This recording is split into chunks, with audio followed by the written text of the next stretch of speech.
Groiss, who is all the way in New Zealand. He's originally from Germany and now lives in New Zealand. And he is the creator of the app called Circadian Lifestyle. So it's circadian.lifestyle, and it is a fantastic app. I have been using the app for at least 6 months. And it is very helpful when you are committed to honoring your circadian rhythms. So it tells you all the great information that I love about when to get outside, to get which light. So I'm always out during sunrise. That's my backyard. Every day I'm out there for sunrise, no matter what the weather looks like.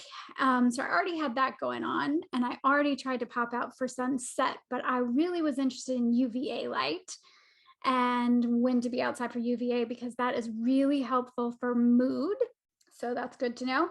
And that's why I wanted to get the app. And then I fell in love with the app because it also helps you with the best times for your biologically, our best times to eat, to move our bodies, to be outside for breaks, and it'll give you the little reminders. So we have a whole conversation about how he got interested in circadian rhythms and what is a circadian rhythm, and also a little bit about the app, but we have a really fun conversation. So I hope you enjoy this episode as much as I enjoyed talking to Bastian. So I want to make sure I'm saying your name correctly. Is it Bastian? Well, Bastian, yeah, it's the English pronunciation. In German, it's Bastian. Bastian, that's what I go between both of them fluently now. I'm not fussed anymore. Well, yeah, but I think it's important to be called the right thing. So, yeah. Depends on my mood. If I'm, sometimes I'm more like, okay, I actually feel like more like my true name. If you, otherwise, but usually it's quite fluent, so it's good. Gotcha. Well, welcome to the show. I'm excited to talk to you a little bit more about circadian rhythm and circadian life, the app. So tell me, so I think it might be helpful for people who listen to this podcast to I'm not sure that people even know what we mean when we're talking about circadian rhythm. So that might be a good place to start. Just what do we mean when we're talking about circadian rhythms? Well, I guess a simple way of putting it is the body needs to coordinate and anticipate what's going to happen. And there's internal clocks that we have that do that basically, and when we lived closer in contact with nature, it would be more like around, well, when other animals kind of feed, when other animals kind of migrate, when the seasons change. Well, this is more longer term rhythm, but on a daily basis, it's like, what are the daily changes, and what does happen in nature, and how do we I guess link in with that, right? So that we can find food, that we know what grows where, and when do the flowers come up, and when all these different things, and these are obviously all tied on a plant and animal level, like really closely tied to the rise and fall of the sun. Right. Insects, birds, everything is kind of tuned into that, and we were really tuned into that. Right. At what time? So I want to make sure I'm saying your name correctly. Is it Bastian? Well, Bastian, yeah, it's the English pronunciation. In German, it's Bastian. Bastian, that's what I go between both of them fluently now. I'm not fussed anymore. Well, yeah, but I think it's important to be called the right thing. So, Depends on my mood. If I'm, sometimes I'm more like, okay, I actually feel like more like my true name. If you, otherwise, but usually it's quite fluent, so it's good. Gotcha. Well, welcome to the show. I'm excited to talk to you a little bit more about circadian rhythm and circadian life, the app. So tell me, so I think it might be helpful for people who listen to this podcast to I'm not sure that people even know what we mean when we're talking about circadian rhythm. So that might be a good place to start. Just what do we mean when we're talking about circadian rhythms? Well, I guess a simple way of putting it is the body needs to coordinate and anticipate what's going to happen. and there's internal clocks that we have that do that basically, and when we lived closer in contact with nature, it would be more like around, well, when other animals kind of feed, when other animals kind of migrate, when the seasons change. Well, this is more longer term rhythm, but on a daily basis, it's like, yeah, what are the daily changes, and what does happen in nature, and how do we I guess link in with that, Right. so that we can find food, that we know what grows where, and when do the flowers come up, and when yeah, all these different things, and these are obviously all tied on a plant and animal level, like really closely tied to the rise and fall of the sun. Right. Insects, birds, everything is kind of tuned into that, and we were really tuned into that. Right. At one time. Yeah. So we used to be, as humans, we were more in tune, or I don't know what the right word is, but in alignment with nature and the seasons and the day to day, the light and the dark kind of ruled our day, the sun. Yes. Yeah, they obviously did, and tied in with it is obviously all the metabolic activity that needs to happen in our bodies. All the hormonal kind of ebb and flow is tied in with it, and is regulated by these internal clocks. Right. And the master clock in the brain, the suprachiasmatic nucleus in the hypothalamus, is the master clock, and that is regulated by light. Right. Particularly by the blue wavelengths of light. And that's when blue light appears at sunrise. We're meant to kind of see that. We're meant to entrain our clocks, resynchronize with the rhythm of the day. And then the master clock pretty much regulates all the other clocks in the body. And there's clocks in pretty much every cell of the body. And there's also like so-called peripheral clocks in the muscle cells, for example, and in the gut, and they are more regulated by, for example, the muscle cells more regulated by activity. So when we use our muscles and when we are physically active, versus the clocks in the gut are regulated by when we take food in. Right. Obviously, all these things are connected and ideally work harmoniously together. If that's the case, then everything can function, there's no hiccups, and there is no chaos, and everything flows optimally. If that's not the case, then, well, there's disruption. And what does disruption mean? Well, it's basically things are not going well, enzymes released at the wrong time, in the wrong quantities, in the wrong part of the body, for example, and then, well, things can't happen as they're supposed to, and that leads to chaos, and chaos, if we stay quite on a high level, then it leads to inflammation, and inflammation leads to disease. So that the way we live now, because we are not really paying attention to the light, or when we eat, or when we're active, we're just doing everything kind of when we feel like it or when it suits us. And that's a big problem, and it just can easily be seen in the medical literature if you just look at shift work and things like that, where there's massive disruptions. Or if you look at people who are night owls, and studies being done on night owls, they have a much higher propensity for disease and early death and everything that goes along with it. And that's tied to the constant kind of chronic disruption. Right. Which makes a lot of sense when you start really paying attention to it. And I think you and I agree that early morning sunlight, so sunrise, for me is just the most important of the day. It's all important, but I think it's more crucial than people think to start the day. Would you say that's true, or are you?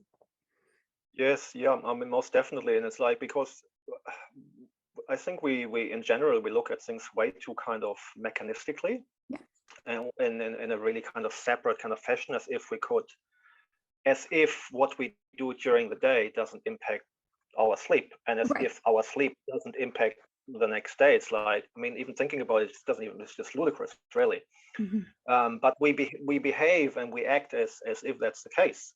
And a lot of the allopathic medicine and all the things we take are there, you're just looking at one particular aspect, Right. And all the possible, and because it's also too complex to really get a sense and a good understanding of the possible downstream effects, like for example taking melatonin at night. Right.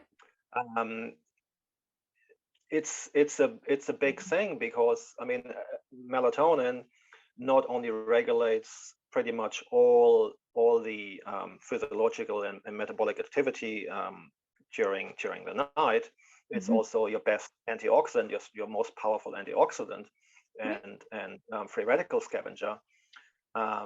It's produced not only in the brain and then released in the bloodstream. It's also produced in the mitochondria. Yes. And so, and obviously it's tied to so many other processes. Like everything is connected. And then if we take something at the wrong time, in the wrong dosage, in a synthetic form, that can never be the same as when it's kind of produced, for example, in the brain, like when when it's released at night,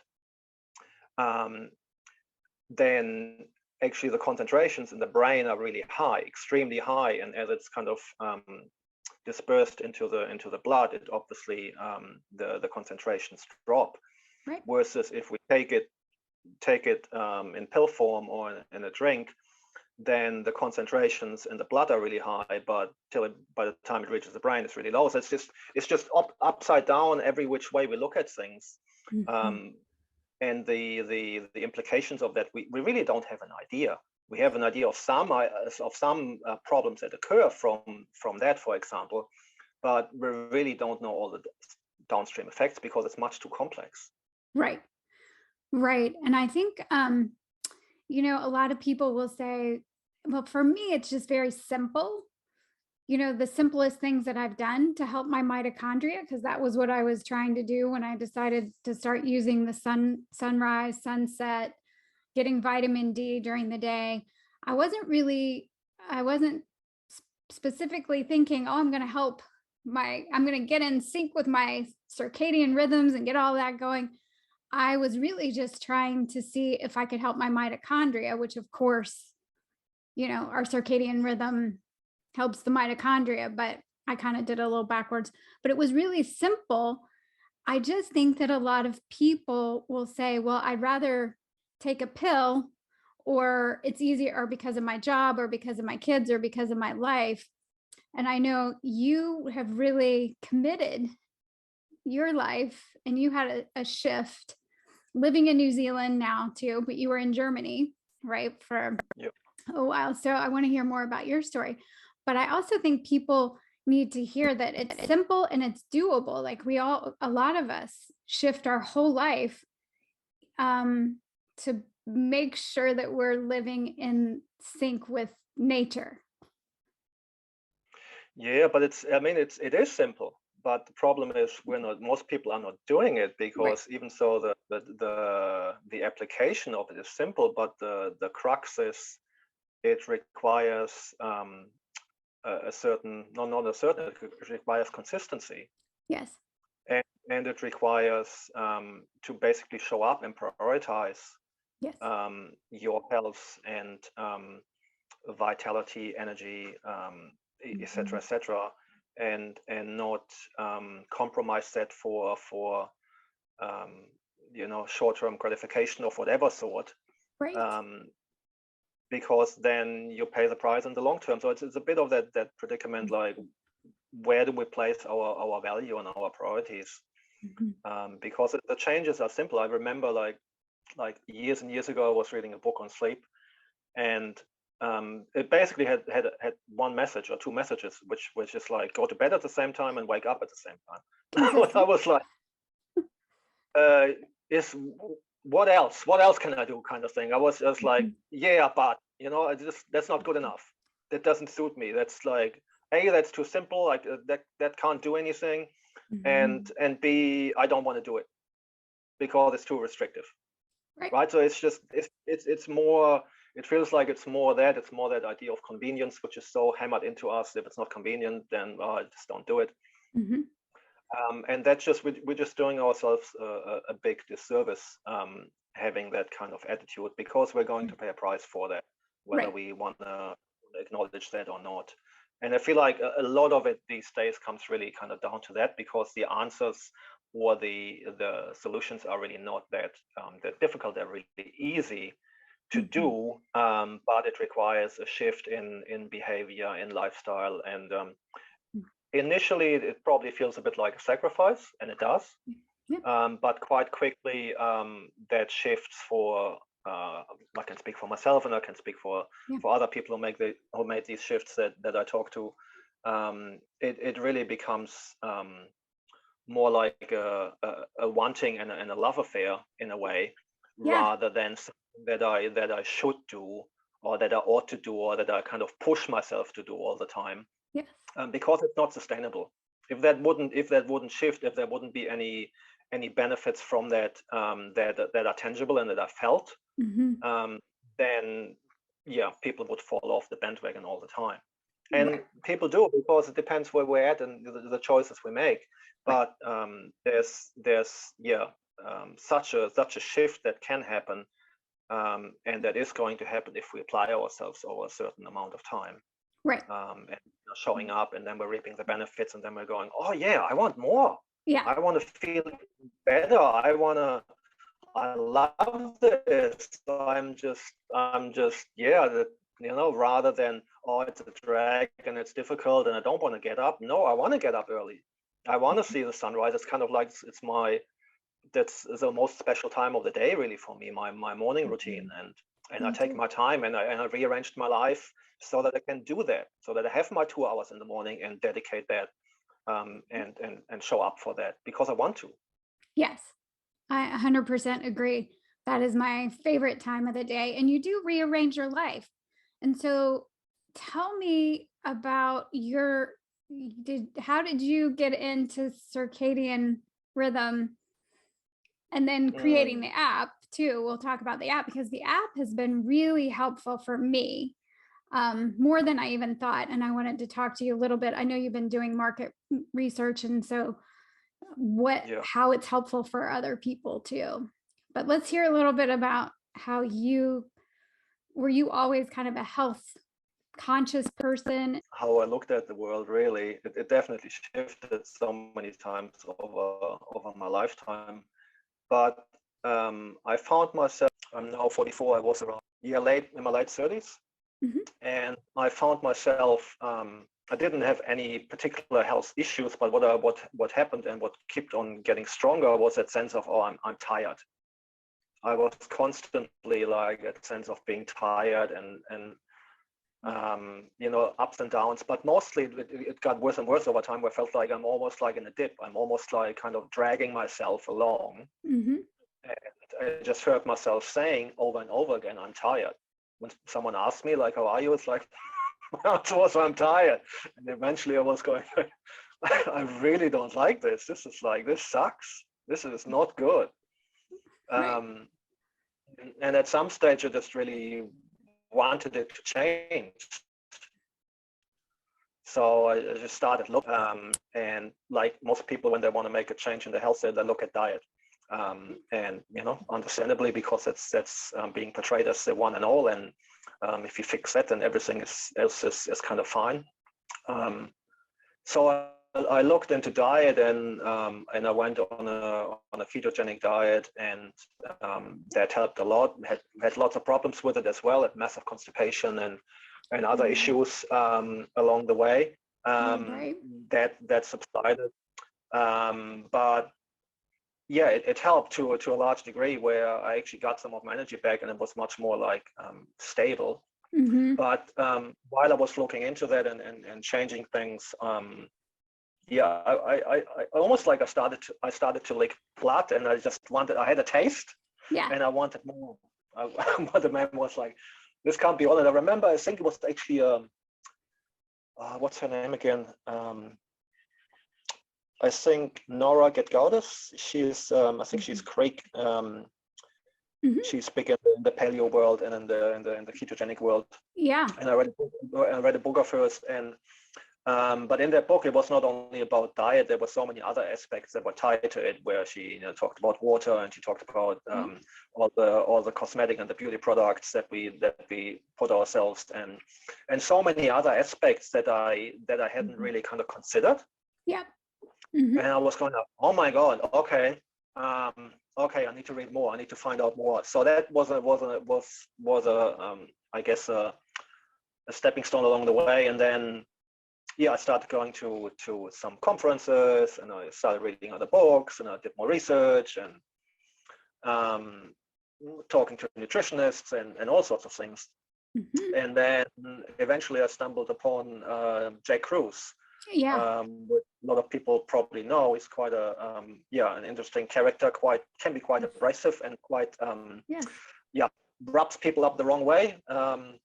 But he inspired lots of people, and he was the one who kind of first I heard talk about light and circadian rhythms and many aspects of kind of quantum biology, which are, to be honest, way beyond me. And even so, I dived into it, but it almost feels like I get lost in the detail, and it doesn't really matter, because I need to bring it back to what I do on a daily basis and what I can do. Exactly.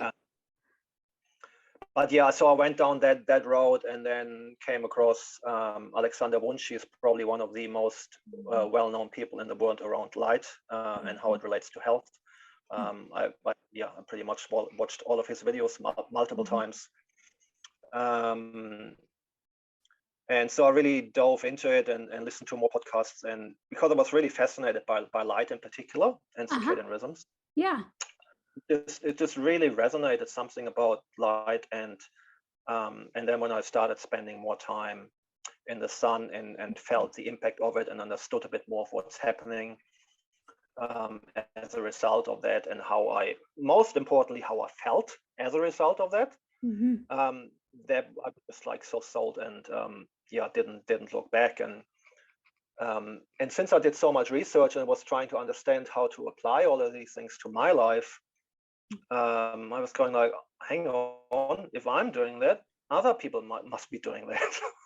I can't be the only one, right? And I can't be the only one who is reaping all these benefits. Yeah. Because my energy was just so stable, and I just felt much better. Like my mood is just much more stable. Everything is just much more even and reliable and resilient and all of that. And so I just went on a deeper journey with it, and at some stage the idea of an app popped in my head. Initially I thought about, I do some health coaching, but that didn't really kind of resonate. And then the app just kind of didn't just happen. It was a long journey, but I was supported along the way, and doors kept opening. And it was just a clear sign. It's like, okay, you're meant to go down that path, and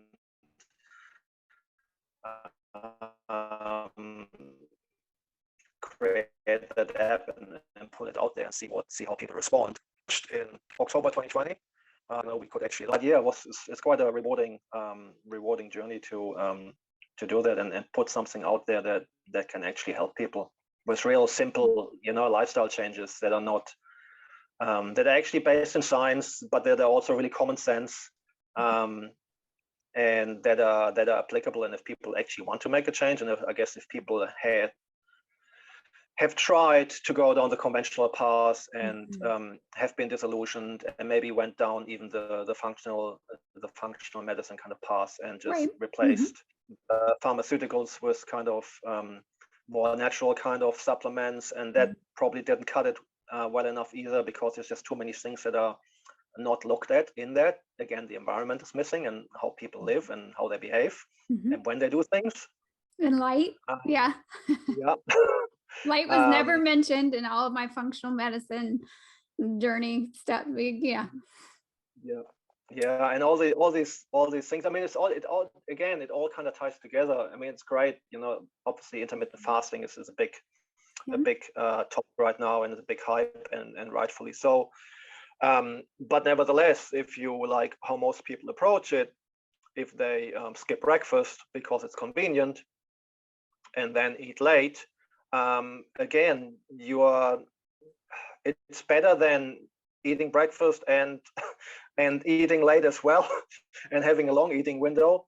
But it's still far from optimal, because if you eat too close to bedtime, you just simply compromise your sleep and the repair and the regeneration that's supposed to happen at night, and you give your gut the wrong cue, so that if you, let's say, you eat at whatever 2 hours before bedtime or an hour before bedtime, or have a glass of wine, even alcohol, kind of does the trick to kind of kick you out of that, and you restart everything in the gut, you throw your gut into a different time zone than the rest of your body.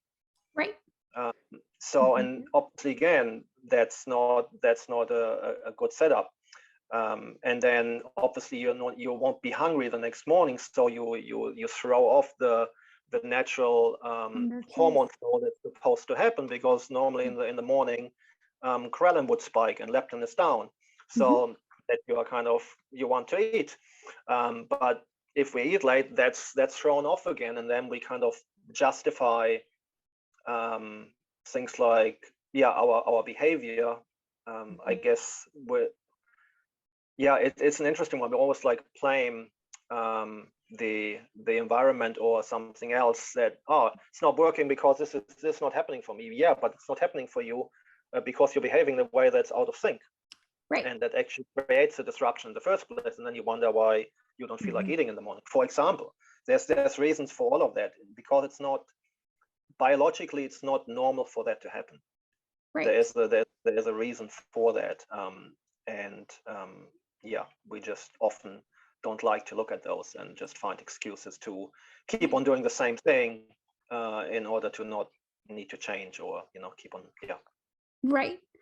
Yeah, I know. And then people don't even realize that they're leptin resistant, and they keep skipping breakfast or making it later and later, thinking that they're doing what's right from a fasting perspective. And some people, I know that can be helpful for certain things, but I've found that I had to move the window up. And because I started eating dinner at 4:30 when my app tells me enjoy your dinner, and I'm like, oh, this is really early. I've always been an earlier eater, but now I was really early. And so I just started I had to shift my morning eating a little bit earlier to feel better.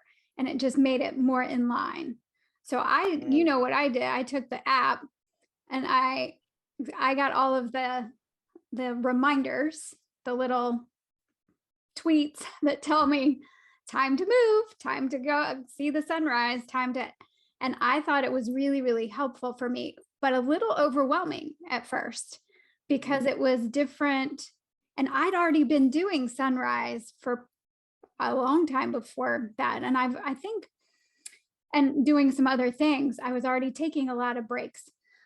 So I think people, it might take people a little bit of time. It's a priority. And once you prioritize it, the app can be super helpful, and the reminders are helpful, but it also has you can click on things and learn, and it'll give you research that you can look at. And I just think it's really helpful to be able to have something that handy, and you can see how simple it is, but you can see how you're going to have to shift probably a lot your whole life, but also your thinking, because we all think we eat, in the United States, I don't know, in New Zealand, it's been a long time since I've been in New Zealand, but everybody eats dinner pretty late here in the United States. They get home from work and school and all of that, and sports, and maybe go to the gym and then eat after the gym or whatnot, right? All to be healthy, but all the time kind of, in a way, kind of setting ourselves up. Even if we try to do the right thing, we're kind of like, also shooting ourselves in the foot a little bit. Right, exactly. So the app, I think, is helpful in shifting your whole lifestyle and the way you think about things. Yeah, but that's really the idea, right? Because that's where we kind of fall down. It's really a shift back to putting your biological schedule first, Yes. and not your social schedule or your work schedule or whatever else. And that's just, but that's a big difficulty for people, Yeah. because it obviously there's a massive conflict, and that's where it's, I guess, important to just change things little by little, and pick one thing at a time, whether it's going to bed at the same time, right, or whether it's prioritizing, making it a habit in the morning, even if you can't be out by sunrise, or you need to get up earlier, to at least make an effort to spend 5-10 minutes outside to get some morning light. And if you, for example, get up before sunrise and it's still dark, and you use artificial light, then you want to use some blue blockers to protect your master clock in the brain, and not throw yourself off from the get-go. And then when it's light, or starting to get bright outside, then you go out and get some natural light in your eyes for 5-10 minutes. Things like that, because if people try to do everything at once, it's not going to work. right. Of course. So just really figuring out what feels right for you, what part do you want to address. Do you want to shrink your eating window? Do you want to move it a bit earlier? Do you want to start moving in the morning and do a bit of exercise, or do you want to do that more in the evening at a similar time? Or maybe it's just some simple thing of taking some breaks during the day and going outside every hour or so, or every 2 hours, and without classes, and just get 5 minutes, go for a walk, move a little, and get 5 minutes of natural light into your eyes. Maybe it's something like that. Right. But it's starting somewhere that's doable, that you can stick with, and that you can make a dent, and then do that for a month or two, and then pick something else or add to it. Right. So because otherwise it's probably overwhelming. Yeah, it is. Well, yeah, but I'm kind of like that. I'm an all or nothing, kind of all in.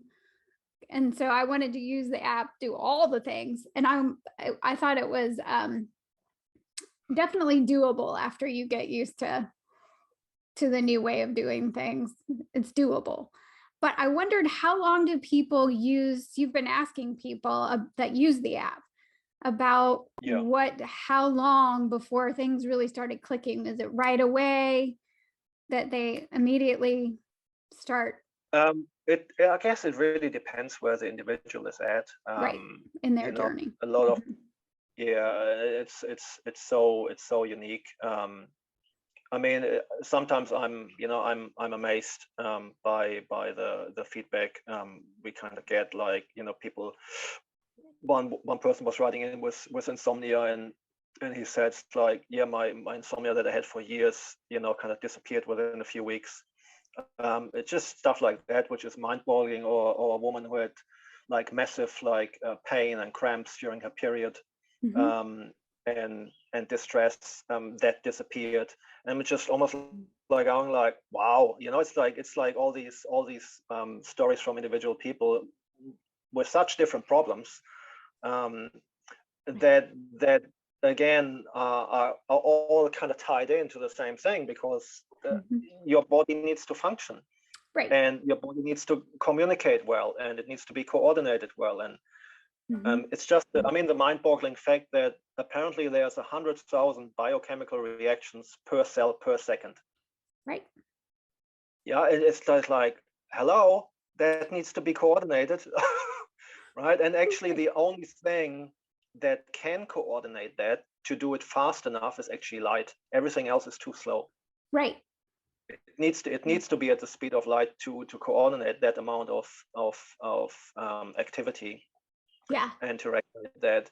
And it's just I'm convinced we really don't have a clue what all the effects of light and what it does. And we have more of an idea, and there's a lot of research has been done on biophotons, which are super weak transmissions of UV light that are coming from each cell, and that's actually the way how the cells next to each other, but also a way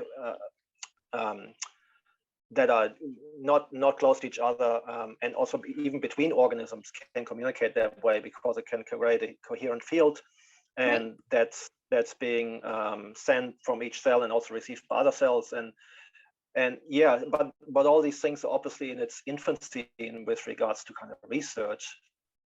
But yeah, I always go back to you know, there's also an interesting phenomenon with kind of physical, like the quantum mechanics and spirituality, which all point to the same thing, that everything is kind of connected.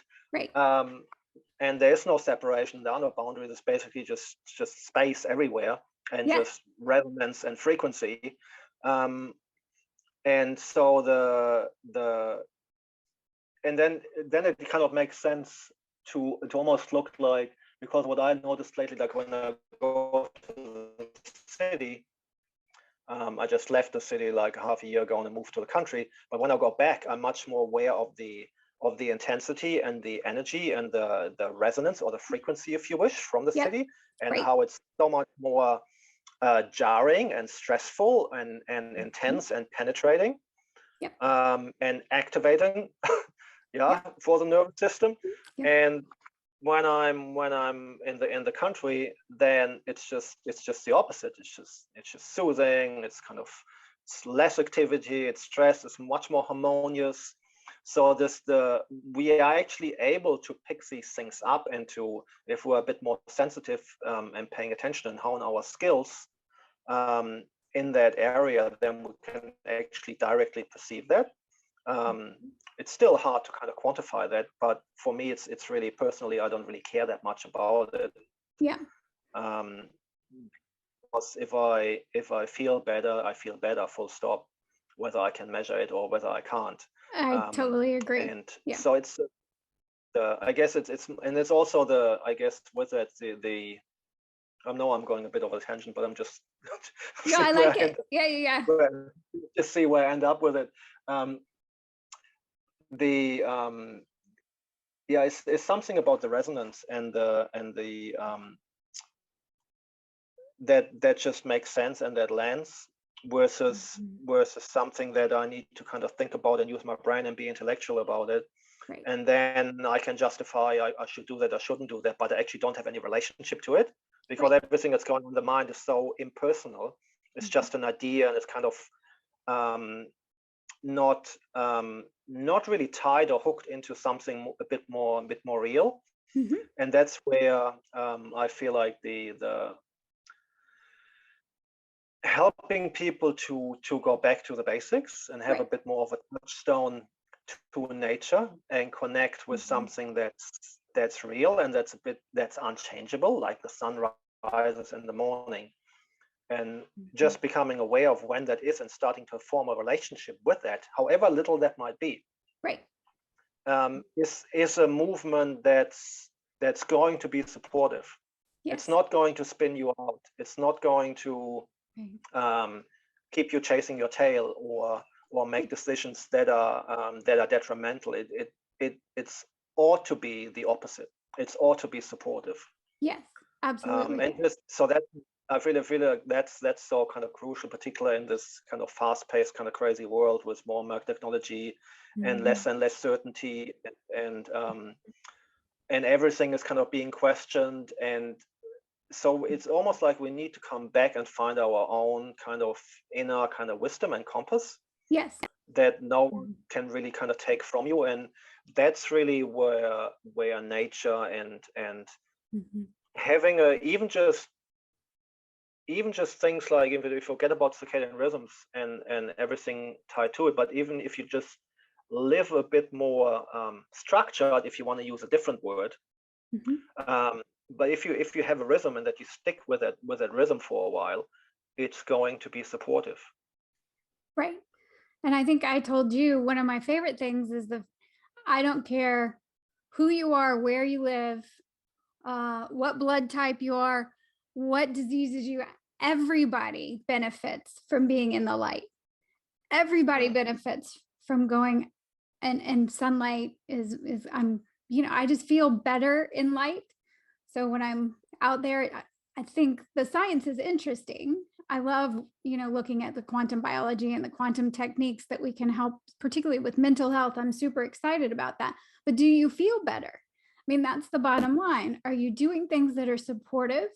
And I love that you talk about the relationship. Like, what's your relationship with the sunrise? Even for as short, as small as that might be. And for people who say, oh, no, I can't get up and see sunrise. Then when you do get up, to pop outside. Yeah. Because, Yeah. And I think UVA light, I got really interested in UVA light when I learned that it had more to do with mood. And so I work with a lot of people who have mood issues, like mood going up and down, or feeling more depressed, or feeling a lot of anxiousness lately. And so for them to be out during the UVA light, and that's originally why I found your app, because I wanted to know when there was UVA light available.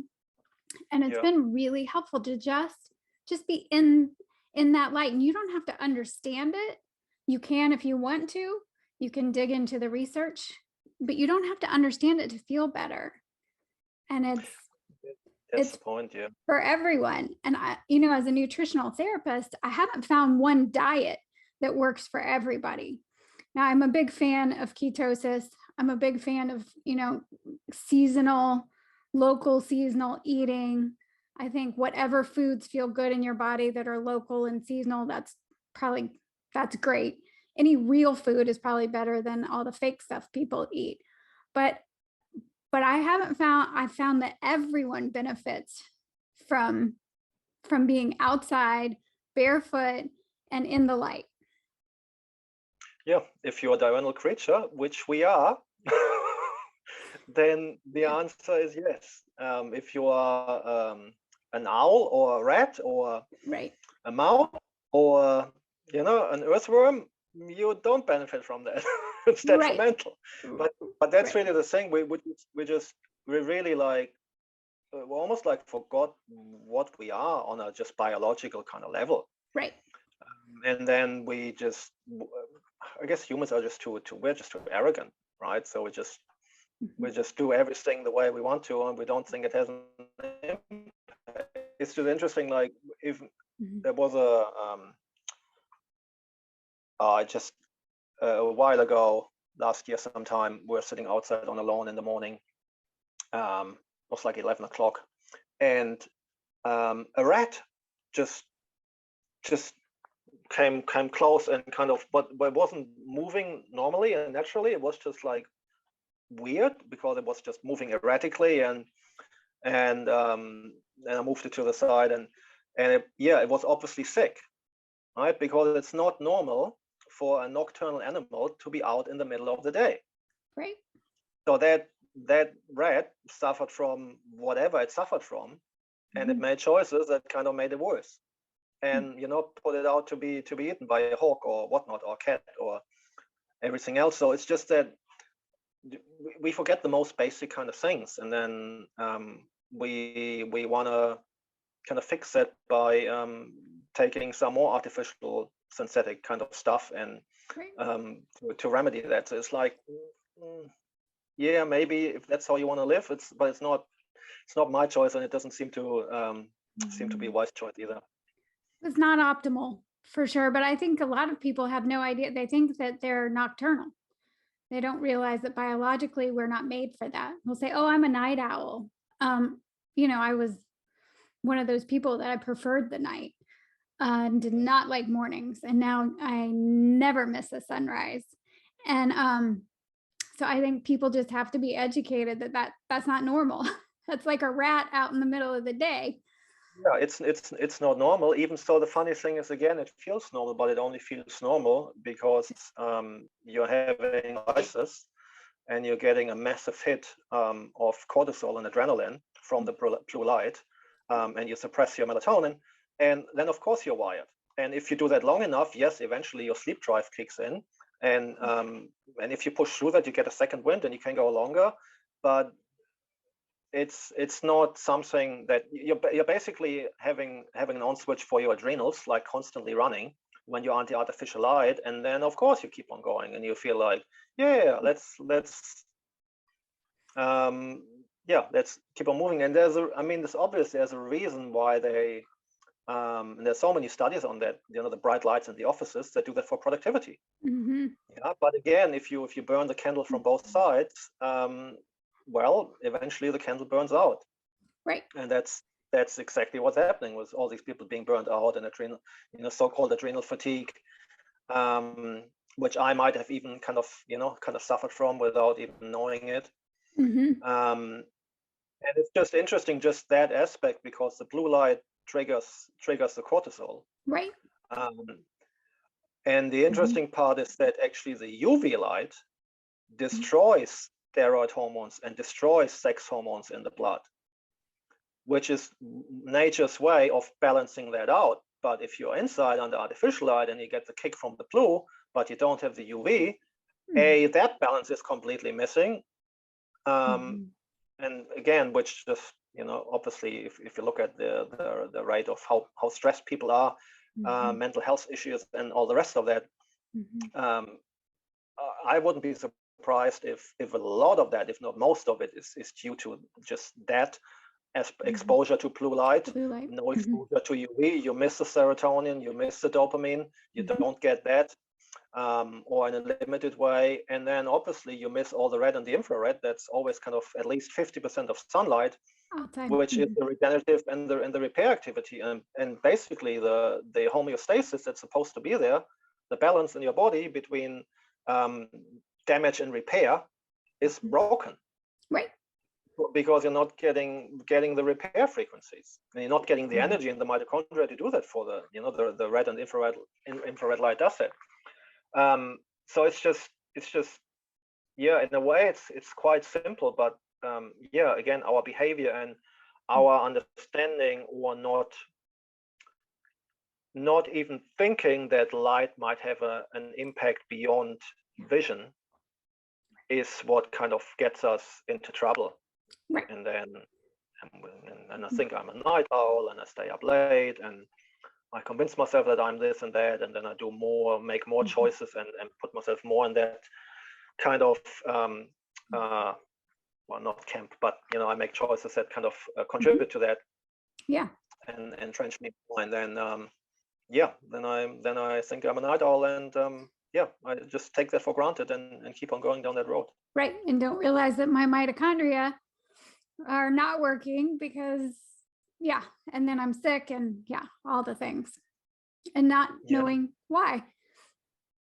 Yeah. And yeah. So that's, it's a thing that it's I mean, it's obviously that problem, like I feel like it escalated so much in the last 10 years in particular, because of the devices and the brightness of the devices and the more ubiquitous use of those. That just makes it worse. And then unfortunately, particular for children and for teenagers, it's much worse, because they have a much higher sensitivity to light. So they get disrupted even more. And yeah, just is a really bad setup. It's bad enough for adults, but particular for young people, it's much worse. Yeah. So now we're having to find our way out of this, and I don't know. Yeah, and it's not easy, because the thing is, light is also addictive, and blue light gives us, as well as the stress and the energy. It also energy in the sense of being like charged, but not actually not in a good way. Not in a good way. But it also gives us a bit of a dopamine hit. That's not as much as UV light does, but it's definitely there. Hard to let that go. And then obviously also getting the peer pressure around kind of being online and showing up that way, and otherwise I'm not part of the crowd, or whatever it might be for individuals, makes it much harder to kind of come back home in a way, and find out what's true for you, and touch them with something more substantial and real. And again, find your inner compass, rather than something that's supposed from the outside, whether it's on social media or whatnot. it's really hard. It requires like well, almost like a commitment to some inner exploration and some inner work to find yourself, because without that, it's really hard to orient yourself in this kind of yeah, multi-layered, difficult, complex kind of world that Strange seems to world be we're living getting, in. Yeah. yeah, and that seems to be getting more confusing by the day. Yes. So it's without a ballast and without an inner compass and without something to orient to, you ought to be lost.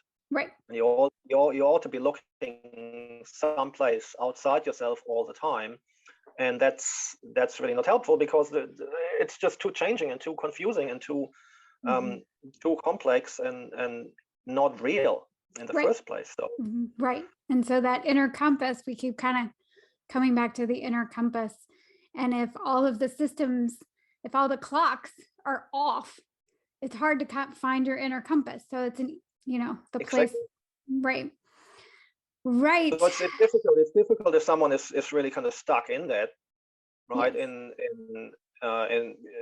bombarded by blue light, maybe having eating fake foods and having a lot of toxicity in the environment, and a lot of chemicals in beauty products, and fluoride and chlorine in the water, and heavy metals in the air, and mold toxicity, and EMF exposure, and the stress. And it's like, oh my God, like how can we actually, like, kind of almost like step back from that and just take a look without that kind of clouding our every kind of judgment. And so and that's why, again, I always come back to nature, because that slower pace, yes, that relating to something that's there, that's reliable, that I can feel, that I can touch, that kind of can ground me. yes, I wouldn't know how to do it without that. I don't have an answer outside of that, because again, without connection and some rootedness, we're about to be not knowing what's going on and where to place ourselves and what to do. right, exactly. And the thing is with light, it's just, for me personally, it's kind of, and I wasn't aware of that before. I was not aware of that before. I mean, I kind of always liked the sun, and I always kind of liked to be outside as a kid. Yeah.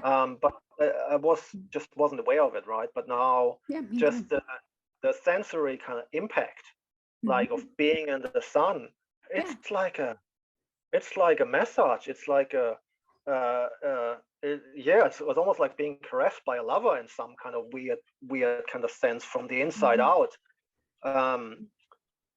It's such a visceral experience if I slow down enough to actually pay attention. Yes. And just things like that is just that's why I guess everyone needs to find their own kind of way to connect. And the sun, the heat, the cold, the weather, being grounded, barefoot, all of that kind of can do that and help facilitate that. And just people need to take the first step, one way along the line, and whether that's by chance, or they hear someone talk about circadian rhythms, or light, or cold exposure, or sonars, or whatnot, or a primal way of eating, or I don't know, holistic management, a way of kind of regenerative agriculture. Yes, I was going to say regenerative farming, right? Whatever it is that resonates as a first step in. Go for it. Because that first step in, I think when people get tired, like you were tired of being tired and saying you were tired when people ask you how you're doing. I was tired of feeling not right. Lots of headache. I just didn't feel great. And I already ate well. So I knew it wasn't about the food as much as I could do it ended up being a little more about the food, but still, I was already a good eater. I didn't drink alcohol. I wasn't a smoker. So, then you start getting curious of what else can I do? And then when you get a taste, you just keep going. Then you're interested in regenerative farming and the light and in quantum biology and all of that, and cold therapy, or the cold exposure, all the things. So so just step in wherever you can step in. That's the and message.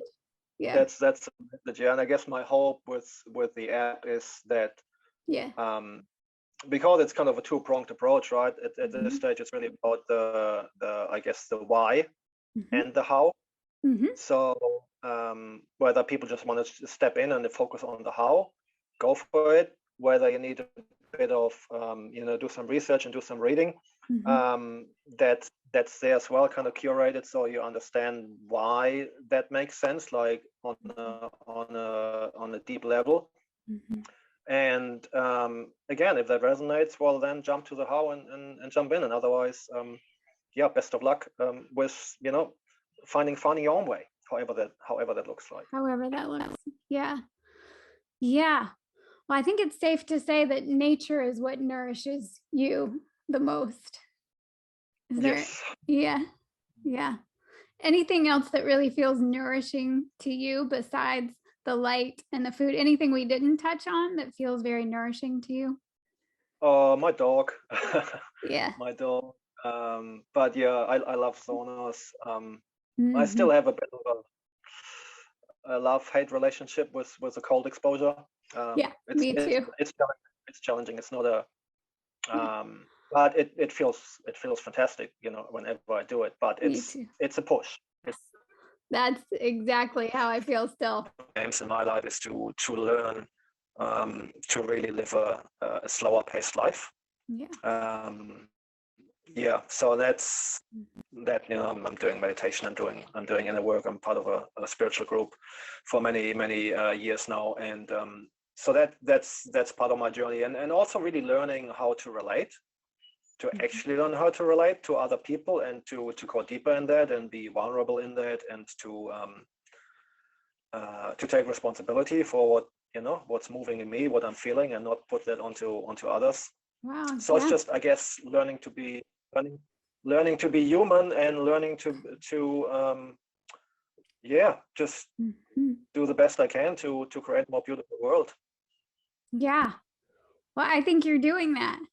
I think, and I really we can only try.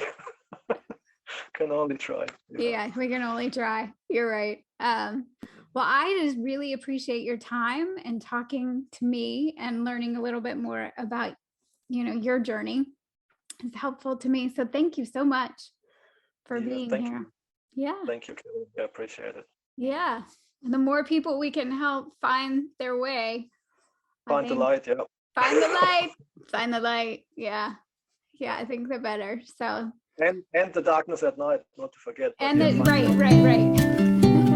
Right. You